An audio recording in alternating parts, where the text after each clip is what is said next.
Hello everyone. There are few things Russian government hates more than being called out on its bullshit, especially when the aforementioned bullshit was initially delivered with nary a hint of diplomacy and professionalism. Let's dive in.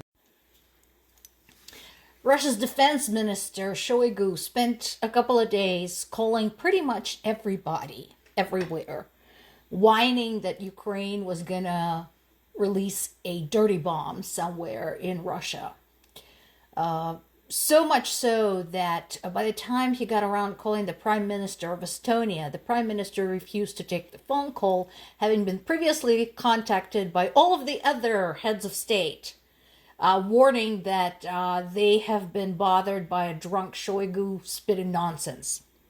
Ukraine turned around and said, okay, and invited UN's watchdogs, nuclear watchdogs, to come in and find out if Ukraine, in fact, has the materials and facilities and plans to create a dirty bomb, let alone dispatch one to Russia.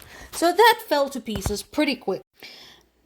Nevertheless, when the head of Russia's Foreign Intelligence Service, Narishkin, was asked point blank if he believes Russia would use nuclear weapons, he turned the question around and immediately blamed the West for any sort of rumors. That, despite the fact that both Vladimir Putin and his lapdog Medvedev had repeatedly said that they were ready to use nuclear weapons against Ukraine and anybody who helped it, multiple times on record, and emphasized that they weren't bluffing. And as I said yesterday, when I urged people of Russia to basically dump this den of thieves and get as far away from this war as possible, here's another case in point.